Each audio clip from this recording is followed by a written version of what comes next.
चलिए, तो प्रतिभाशाली बालक की आईक्यू क्या होती है बाबू? ये पहले बता चुके है ना। ये दुनिया में कितने लोग होते हैं बाबू? बहुत कम। कितने दिखवाया था हमने, कितने प्रतिशत होते हैं?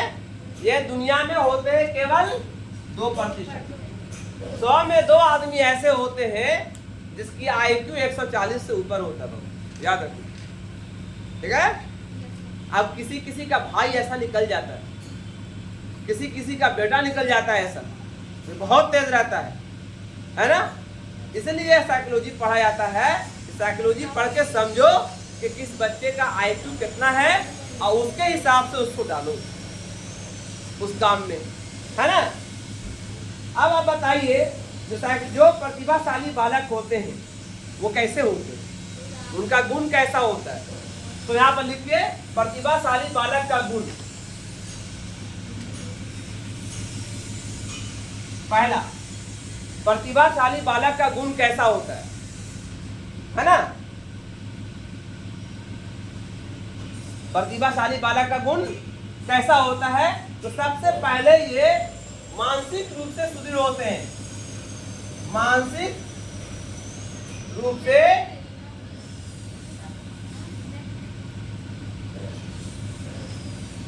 सुदृढ़ होते हैं। क्या होते हैं?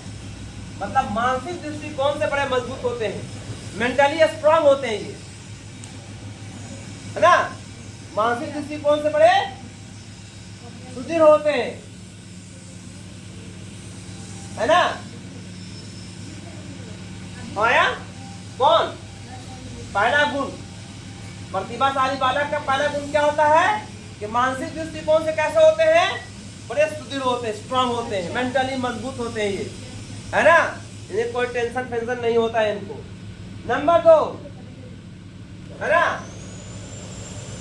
नंबर 2 में लिखिए शारीरिक तौर पर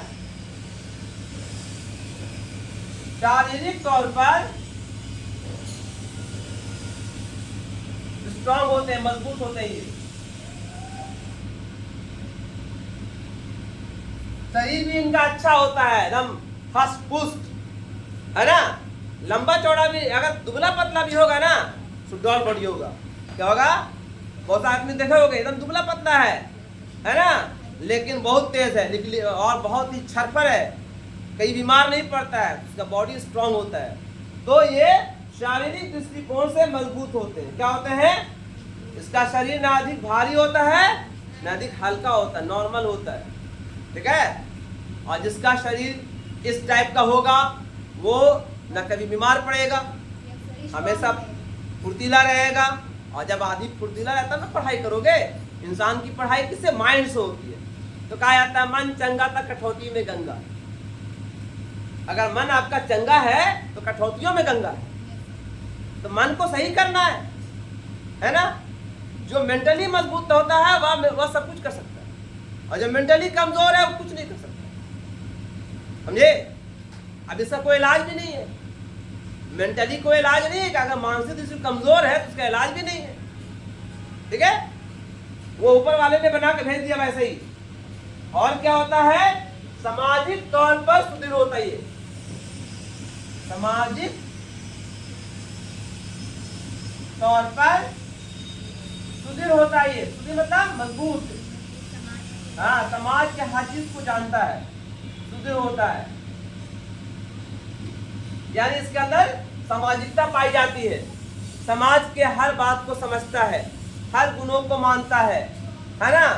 समाज के हर हिस्से को पूरा करता है। तो सामाजिक आदमी होता है ये, सोशल आदमी होता है ये, मैच्योर है, सामाजिक तौर पर ये मैच्योर है, कुशल है, ठीक है। और आइए, संवेगात्मक दृष्टिकोण से भी अच्छा होता है। इन्हें कि थोड़ा सा में गुस्सा, थोड़ा सा में रोने लगा, है ना, चिड़चिड़ा नहीं होता है ये, है ना। गुस्सा की बात हुआ फिर भी बर्दाश्त कर लिया, सब्र कर लिया, है ना। कम, हाँ, मतलब संवेगात्मक दृष्टिकोण से मजबूत हो, संवेगात्मक दृष्टिकोण से मजबूत होता है। अगला पॉइंट लिखिए, संवेगात्मक दृष्टिकोण से मजबूत होता है ये चौथा पॉइंट। पांचवा पॉइंट देखिए, ठीक है, संवेगात्मक। पांचवा पॉइंट आइए, ये शिक्षा में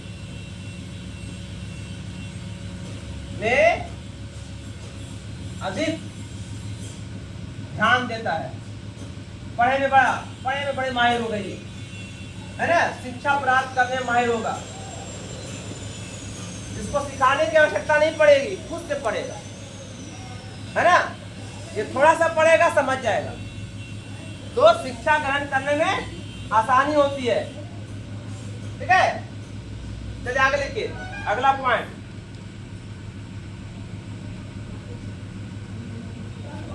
इसको, इसकी भाषा बहुत अच्छी होती है, इसकी भाषा अच्छी होती है, यानी इसकी बोली चाली अच्छी होती है, बोली चाली हाँ, ये कभी खराब शब्द नहीं बोलता है, और कभी भाषा में शुद्धता होगी, भाषा में शुद्धता होगी, है ना। हम कब किस वक्त बोलेंगे, किस वक्त नहीं बोलेंगे, ये सारी बातों की जानकारी इसको होती है, ठीक है। और इसकी बुद्धि अमूर्त होती है, क्या होती है, इसकी बुद्धि, ध्यान रखो, अमूर्त, अमूर्त, अमूर्त का मतलब एकदम स्टैटिक, बुद्धि अमूर्त होती है, अमूर्त होती है। ये आपका 7वां पॉइंट हुआ, है ना। और इसका लक्षण बचपन से दिख जाता है, पता है ना, होनहार विद्वान के हो चिकने पास, होनहार विद्वान के बचपन से लक्षण दिख जाता है, ये बच्चा पढ़ने वाला है। तो जो प्रतिभाशाली बालक होते हैं बचपन से इसका लक्षण दिख जाता है।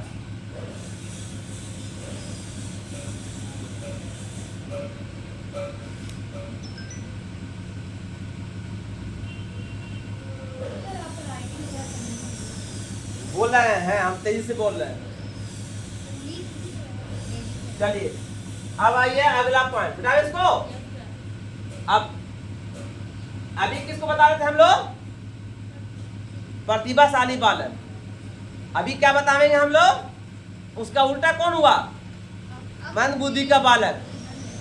कौन, मंद बुद्धि का बालक।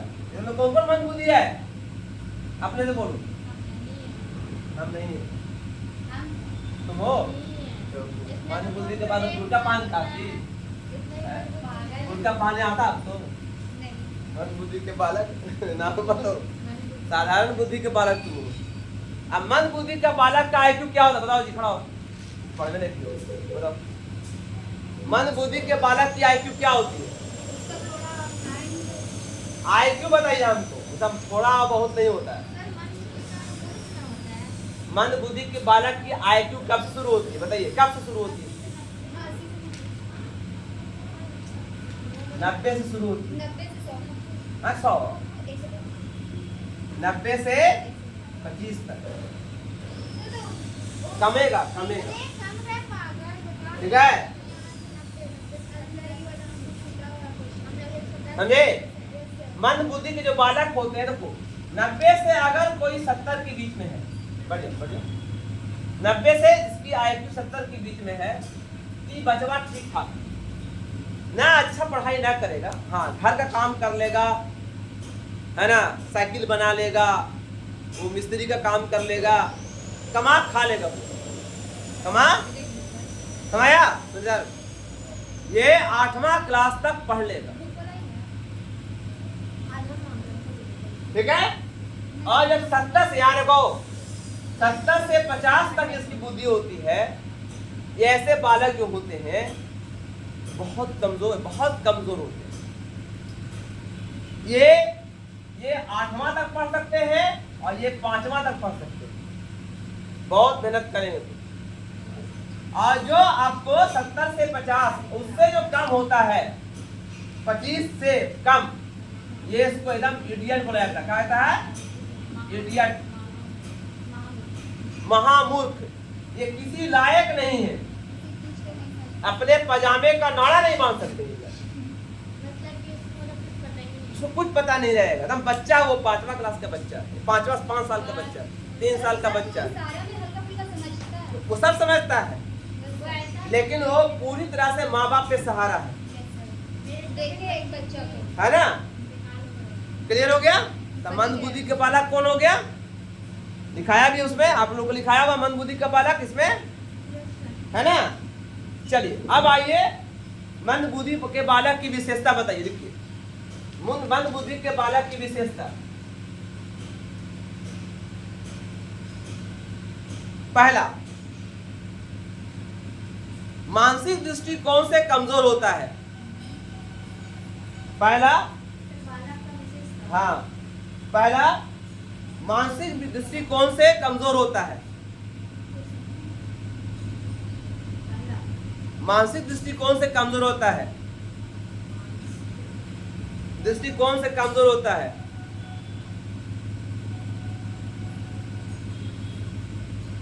मानसिक दृष्टिकोण से, हाँ, ठीक है, ये बहुत ही, ठीक है, हाँ, ये इसकी बुद्धि बहुत ही कम होती है, बहुत कम, इसकी बुद्धि बहुत कम होती है।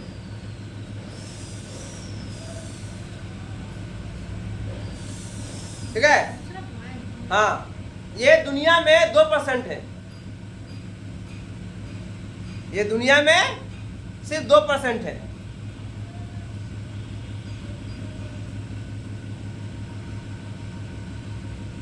दुनिया में सिर्फ 2% है। ठीक है, शारीरिक बनावट बेढब होता है, शारीरिक बनावट बेढब होता है। बेढब मतलब अटपटा जैसा होता है, हाँ, दुबला पतला, बेढब होता है। दुबला पतला बहुत ज्यादा होगा, दुबला पतला होगा, है ना, कमजोर होगा, सिर बड़ा, अगर सिर बड़ा बड़ा होगा तो पूरा फेस छोटा हो जाएगा, हाँ, आंखें टेढ़ी होती हैं, ठीक है, नाक अजीब तरह होगा, अंगुलियां अजीब होंगी, है ना? ना ना ना, वो सब बचपन से होता है। ठीक है, अब लिखो अगला पॉइंट, संवेगात्मक दृष्टिकोण से अपरिपक्व होता है। संवेगात्मक दृष्टिकोण से अपरिपक्व होता है। संवेगात्मक दृष्टिकोण से अपरिपक्व होता है, अपरिपक्व होता है, अपरिपक्व होता है।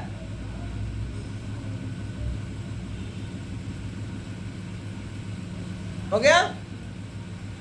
अगला पॉइंट, भाषा का विकास नहीं हो पाता है, इसलिए अच्छे से बोल नहीं पाता है। भाषा का विकास नहीं हो पाता है, इसलिए अच्छे से बोल नहीं पाता है, अच्छे से बोल नहीं पाता है।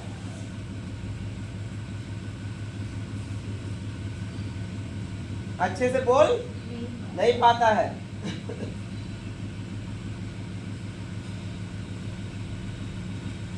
ठीक है,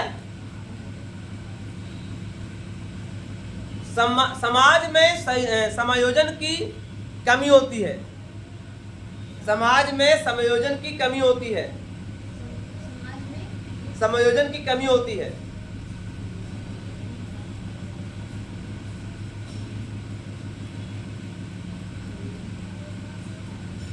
यानी वो समाज में समायोजित नहीं कर पाता है, क्या सर? समाज में समायोजित नहीं कर पाता है। लिखना नहीं है तो क्या है? समाज में समायोजित नहीं कर पाता है, इसी में लिख दीजिए। समाज में समायोजित नहीं कर पाता मतलब उसे एडजस्ट नहीं कर पाता समाज में। और नैतिकता के रूप से, नैतिक रूप से कमजोर होता है, यानी नैतिकता की कमी होती है, नैतिकता की कमी होती है, नैतिकता की कमी होती है। बस इतना ही है, ठीक है। तो यहाँ पर मैंने आज मंद बुद्धि के बालक और और कौन था दूसरा? मंद बुद्धि का बालक और दूसरा क्या था? प्रतिभाशाली बालक के दोनों की विशेषता मैंने बताया। दोनों को याद कीजिए, बहुत इंपॉर्टेंट चीज है ना। और दोनों की IQ जानिएगा, समझ में आ जाएगा, ठीक है। तो याद कर लीजिएगा। Thank you.